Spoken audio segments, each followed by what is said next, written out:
Alright, so it's been a little while since my last video, but I'm hoping that this will make up for it. So what I want to go through in this video is a new strategy that I want to test in 2023. And more than just the strategy, I want to go through how I came across this, how I thought about this, and the mindset shift that I needed to have in order to be thinking like this, and also what I suggest that you do going into 2023, which isn't to copy this strategy because, as I'll get into, this isn't tested. This is something I want to test, and based on what I can tell and what I can think, I believe it's a good strategy. But this isn't to go and say, look at this new strategy, this is amazing, this is going to get you appointments and clients. But it's more to help you to think about how to stand out from other people. So yeah, and that was not working to switch the slide. Okay, I'll put this over here. So yeah, as I mentioned, there is a mindset shift, and this happened partly on my own. It's something I've been thinking about for a while through my own experiences, but some other books and resources that have helped me has been the Dot-Com Secrets trilogy by Russell Brunson. A lot of the principles in here are based on what he speaks about in there, and mostly on the third book, actually, on the book on traffic. So the mindset shift is going from a place of I want sales calls and I want clients to I want conversations started. I want to start conversations with potential clients. And again, thinking not in the immediate and thinking, okay, if they want to be a client now, that is amazing, that is perfect, that's what we want. But if they want to become a client in 1 month, 3 months, 6 months, or 12 months, when they are ready, you will be top of mind because you have started the relationship with them. So that's where I put here pipeline value. We want to have these conversations, we want to have a record of these conversations, and then we can know maybe they've said that they will be ready in 3 months. Maybe they will come back to you in 3 months, but we want to have we want to be top of mind when they are ready, because only a small percentage of the market will be ready to buy immediately at any given time. And if we only go for this small percentage of the market, especially if everyone else is doing the same, we're fighting over, this small subsection of the market, and it just makes things a lot more difficult than it needs to. So one of the principles from the books that I mentioned is owned, earned, and controlled traffic. So most traffic sources will fit into either one of those three. So for example, controlled is things like ads. You buy ads on Facebook or on Google or whatever platform, and you tell people, you control the traffic and say, go to this website, go to this funnel, whatever it is. Then you have earned traffic. So this is, for example, social media. You've earned people following you, and you can then direct them to where you want to go. But ultimately, you're still renting it from the platform, or you're not renting in the sense that you're paying them, but for example, if you have a huge YouTube following, huge Twitter following, they can shut you down, they can remove it. You're on their platform. And then owned is going to be things like email. It's mostly going to be email, but other ones could include, for example, like an SMS list. But basically these contacts that are yours, right? Email is decentralized. There's no one entity that can shut down email, right? So you have a list of 1,000, 10,000 people on your email list that is yours to control, or to own. And another thing is, by this point, there are so many agency courses, and the thing is that a lot of them teach the same things, right? Because basic principles work, and I'm not saying that doing cold outreach, cold emailing, cold calling in the way that you're doing it now or is taught in a course is wrong. But the truth is that it also means that everyone else who is learning from these sources is doing the same thing. And again, that's not saying that it's not going to work, because basics work. It's not bringing that down, but it's also looking at the fact that your prospects will receive dozens, hundreds of these messages each week, and so if you can stand out, then that's going to help you stand out. They'll listen to you, right?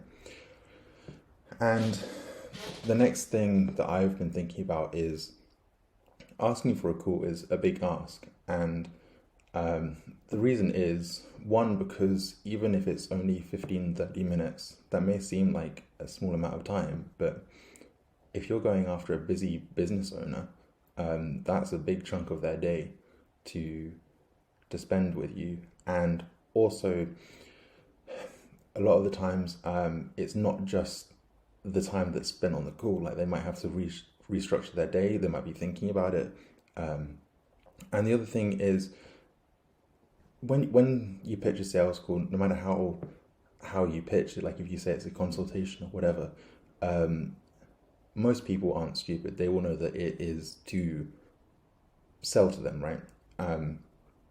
And so that's why often there's like some sort of hesitation or apprehension towards that. And again, if you've done nothing to provide value to them first, they have very little reason to get on a call with you, unless the timing aligns perfectly, which goes back to the point where only a small subsection of the market is ready to buy at any one time. So unless the timing aligns, then they need the thing that you're offering, then they'll get on a call with you, and that's great if that can happen. But when we're betting on these small amounts of people doing that, then it becomes much more difficult to do this predictably, right? And again, this is a quote from Russell Brunson, who is the author of the 3 books that I mentioned, and I think he quoted it from somewhere else, but I heard it from him, which is the concept of building your well before you're thirsty. So when looking at this kind of longer horizon approach, it may be slower at first, but if you can build up your pipeline, what you see in 3 months or 6 months or 12 months will be as a result of what you do now. And on top of that is, it will be exponential, and it won't be one-to-one, right? So if you think about how traditional outreach goes, it's you send a few messages, will you get on a call with me? And if they say no, then most people do not have a system in place to keep that person interested or to come back to them. Most of the time people just throw that lead away, right? And so with this mindset change of conversation started versus I need to sell right now, you're building your well before you're thirsty. And it means that in 6 months' time, when people are ready to buy, they will come to you. And then imagine doing that over the course of 5 years. There'll be a lot of people from a while ago who are coming back to you now, and then you won't need to rely on outreach as much. So let me see if I can switch the slide. Okay, so I'm going to show the diagram, kind of the flowchart of my thoughts here. So I don't really know how to make flowcharts very well, so this is just kind of put together pretty quickly. But what I'm thinking in my head is, in the cold outreach sequence, that can be email or LinkedIn or kind of these messaging platforms. What I'm going to test and what I'm going to offer is some way to get their email, right? Which might sound weird if you're cold emailing them. But the reason is going from other types of traffic sources to owned. So I'm not sure exactly what, like a lead list, I guess, that you buy from a database is controlled or earned or whatever, but we want them to be owned. We want them to opt in. So even though it might be on email, getting their email, we want them to say, yes, we want to give this to you, right? Because then you can send as many emails as you want until they opt out. But again, this can be on LinkedIn or any other kind of platform. So when I'm going to pitch this, it's going to be kind of for the newsletter or for a lead magnet, which will then enroll them into the newsletter. But for example, I could say something like, I saw that you're this position at this company. I'm starting this newsletter, which will give you these 3 benefits. Can I send over the link? Something like that.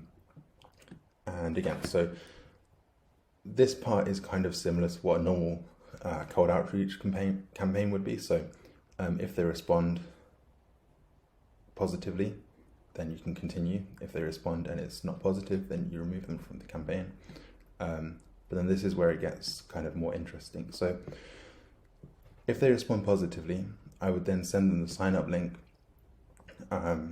to get the lead magnet or to join the newsletter. And this is the part that I think I'm going to test. So it might be either I send them the link to sign up, or maybe it's, can I enroll you into it? Because that will cut out some of the steps here. But let's say that I send them the link, and then they click the link, and then this is kind of like placeholder. We can do some other actions. If they don't click the link, we can do some follow-ups. We can do these other things. And again, the same with opting in. So these 2 steps, there will be a drop-off, which is why I was thinking about potentially having the, can I just sign you up to it, right?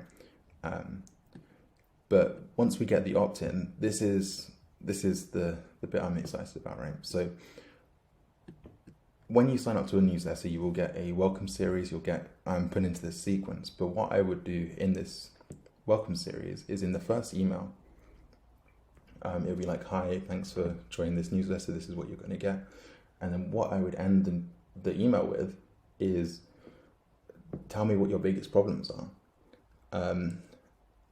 And the reason to do that is because it's for a few reasons. So one, you're offering help. And most people in a newsletter won't, that just doesn't really happen, right? So you're already standing out again. If they respond, then you can start a conversation. You can start getting that pipeline value. And again, they're telling you their biggest problems. If you can solve these problems, you go, okay, look, we can help with that. Let's get on a call. And you still get them on the call. But what you've done first is you've provided value. So they can say, we're facing this problem, this problem, this problem. You can give a brief response about how you would, solve these problems, how you would do it in their shoes. And then you can say, look, we do this for you. Let's get on a call. We can talk about it. So new conversation started. But the key here is, if they do or they don't respond, they'll continue to be nurtured and added to other sequences. So what this means is, if you set up your kind of email marketing right, you'll have regular newsletters that you just send out as a blast, but you also have different sequences and funnels that you can use to sell. You can use to sell the call. You can use to maybe sell lower ticket products like ebooks, courses, whatever it is. And again, this is taking a concept from the Dot-Com Secrets trilogy series of the value ladder, because most people won't, or when I say most, I mean, if you think about what we are trying to do when we get someone on a call, we go from, they don't know about us, to we sent maybe 5 messages, maybe a few more, to getting on a call, to trying to get them to pay us thousands, right? And some people do that, and people build their businesses like that. I'm not saying that doesn't work, but if we look at how many people wouldn't do that for whatever reason, but this captures the people who wouldn't immediately buy, wouldn't immediately get on a call, and now we have them in our own audience, right? I mean, on the back of that, you can use this to do a lot of things. So you can use it to sell other products. You can use it to promote your Calendly link. You can still get them on a call. but maybe now it's 6 months down the line, 3 months down the line, when you've been providing, let's say, a weekly email that talks about problems that they are facing in their business and gives them value on how to overcome them. Now they trust you, they know that you know what you're talking about. And yeah, that's kind of it. So if I go back to the slideshow, yeah, so why I think this would work, I've kind of touched on a little bit, but one, it's different for two reasons. Most people don't promote their newsletter by emailing someone, right? Most of the time the pitches are just the same, but also they're all selling the cool. And the other thing is, once I found a working angle and funnel, and when I say funnel, I mean the follow-up emails, getting people on a call, or maybe buying a low-ticket product, whatever it is. I can then run ads to that funnel instead of outreach, right? And the point I put here is cold outreach is just a cheaper way to test. It's a way to generate the traffic without having to spend a lot on ads. And in theory, you could do this with ads as well. But I think this would work with cold outreach because you can curate the list of people that you want on your list. You can send it out to them and say, can I add you, essentially. I can get people coming to me with their problems. So again, I've kind of touched on this, but if I can help them, I can pitch the call. And they're much more likely to say yes because we've had that interaction where they have opted in to the newsletter, to the lead magnet, whatever.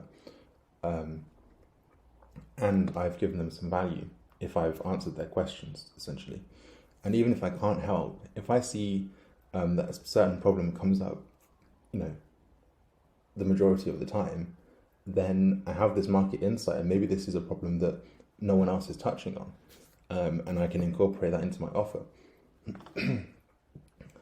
And the other thing is, it comes from a different place. So obviously we have reached out to these people to get them onto the newsletter, and this might be on the same day or maybe the day after that they've said yes, let's get onto the newsletter, but it's kind of a different format where they're now coming to me with their problems. So when I'm pitching the call, it's not me coming to them.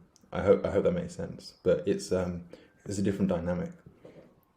And again here, so even if people don't tell me their problems from the first welcome email, I think the majority of people would, but some people wouldn't. I can still nurture these people, so they're not lost. They're not just discarded. So again, I can sell lower ticket products or basically get them onto the value ladder and start getting them to buy their way up, essentially. And yeah, so principles from the .com Secrets Trilogy, that's kind of talking about the value ladder, the different types of traffic. And yeah, I think that is everything here. So why am I making this video? And again, I touched on this at the start, but it's not to suggest that you copy this, because I don't even know if it will work yet. This is something that I am planning to test in the next few weeks.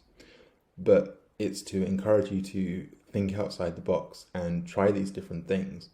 And you can still do these tests alongside what is already working. So if you're doing, cold email, cold calling, LinkedIn, whatever, don't stop that. Don't go and go, oh, Harvey told me to do this great new thing. That's not what I'm saying. You can still do this alongside what's already working for you. But if it does end up working, and if you've found something that no one else is doing, where you you are different to everyone else, then you will see much better results. And another thing is the mindset shift from sales to wanting to build an audience, because if you do, for example, this strategy, you're building up your email list, and you will have that as long as you nurture that list for on a regular basis, you will have that for years, and that can be hugely valuable. And it's the same with any sort of social media following, which I also suggest that you should do. Obviously, that's also really good. But the difference is with email, it's something that you own. And the other thing is you can use this email list to kind of kickstart some sort of social media following. So if I had been doing this strategy for the past few months, maybe I had a list of a couple thousand people. Now every time I make a YouTube video, I can send the new video to the list, which will give it an initial boost, and then maybe YouTube will start suggesting it. So it's just more of a prompt to think a little bit differently in terms of trying different things, but also looking at building a foundation that will grow on itself. So I want to do some quick calculations here. So if I go back to this flowchart, let's assume that we start with, we send 30,000 emails in a month. And let's say that, there's 4 follow-up sequences. So there's 5 emails in total. So that will be 6,000 new people that you contact each month. Let's say you get a 10% response rate, and let's say that 80% of those are positive because, you're offering a free newsletter, right? And just to be clear, these are just hypothetical numbers. I don't have the data to back this up yet. So that's 480 people that have said, yeah, let's get this thing, let's get this lead magnet, or let's sign me up to the newsletter. And then there will be a drop-off here, but let's assume that there's no drop-off.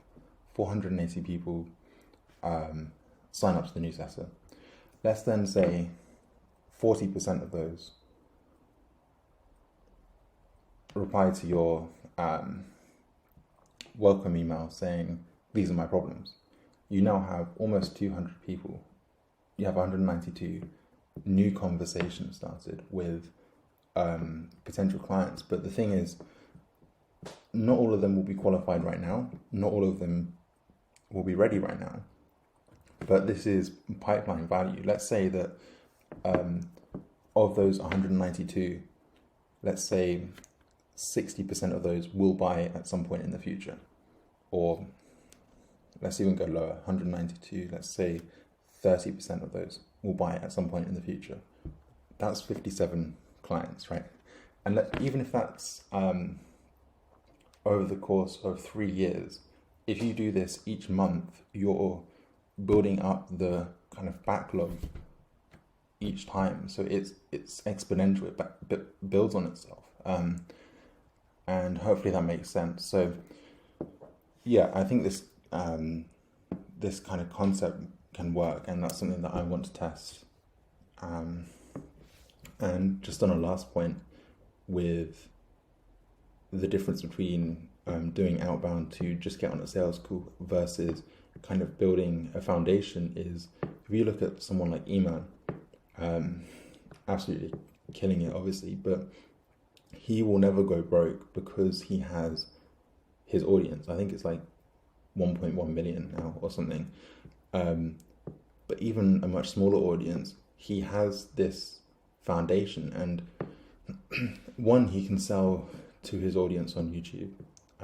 2, he has an email list, but also if you think about the fact of just that name, everyone knows Eman Gadzhi, or most people in this kind of space do. So if you receive a cold email from Eman Gadzhi, even if you're not on his email list, right, he will have a much higher response rate just because of who he is.